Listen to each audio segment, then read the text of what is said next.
ದಕ್ಷಿಣ ಭಾರತದ ಕುಂಭಮೇಳ ಎಂದೇ ಪ್ರಸಿದ್ಧಿ ಪಡೆದಿರುವ ಕೊಪ್ಪಳ ಗವಿಸಿದ್ದೇಶ್ವರ ಮಹಾರಥೋತ್ಸವ ಬುಧವಾರ ಸಂಜೆ ಅತ್ಯಂತ ವಿಜೃಂಭಣೆಯಿಂದ ಜರುಗಿತು. ಹಿಂದೂಸ್ತಾನಿ ಸಂಗೀತದ ಮೇರು ಪರ್ವತ ಪಂಡಿತ ಪದ್ಮಶ್ರೀ ಪುರಸ್ಕೃತ ಎಂ ವೆಂಕಟೇಶ್ ಕುಮಾರ್ ಅವರು ಮಹಾರಥೋತ್ಸವಕ್ಕೆ ಚಾಲನೆ ನೀಡಿದರು.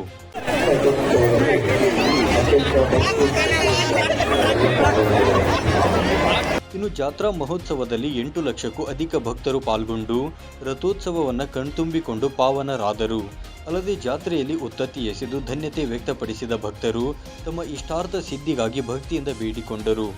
ಈ ವೇಳೆ ಭಕ್ತರನ್ನು ಉದ್ದೇಶಿಸಿ ಮಾತನಾಡಿದ ಅಭಿನವ ಗವಿಸಿದ್ದೇಶ್ವರ ಶ್ರೀಗಳು, ಪ್ರತಿಯೊಬ್ಬ ಮನುಷ್ಯನಿಗೆ ದೇವರು ಒಂದು ಸುಂದರ ಜೀವನ ನೀಡಿದ್ದಾನೆ. ಅದು ಈ ನಿಸರ್ಗದ ದೊಡ್ಡ ಕೊಡುಗೆ. ಆ ಕೊಡುಗೆಯನ್ನು ನಾವೆಲ್ಲರೂ ಜೋಪಾನವಾಗಿ ಕಾಯ್ದುಕೊಳ್ಳಬೇಕು. ಹೆಂಗ ಕಾಯ್ದುಕೊಳ್ಳಬೇಕು ಅಂದರೆ ಆ ದೇವರೇ ನಿಮ್ಮ ಬದುಕು ನೋಡಿ ಸಂತೋಷ ಪಡಬೇಕು.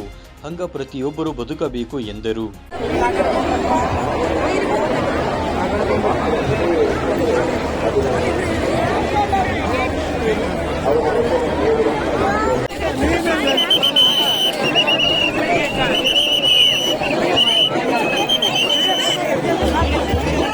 ಇನ್ನು ರಥೋತ್ಸವ ಕಾರ್ಯಕ್ರಮದಲ್ಲಿ ಅನೇಕ ಗಣ್ಯಮಾನ್ಯರು ಸೇರಿದಂತೆ ನಾಡಿನ ಪ್ರಮುಖರು ಪಾಲ್ಗೊಂಡಿದ್ದರು. 9 ಲೈವ್ ನ್ಯೂಸ್ ಕೊಪ್ಪಳ.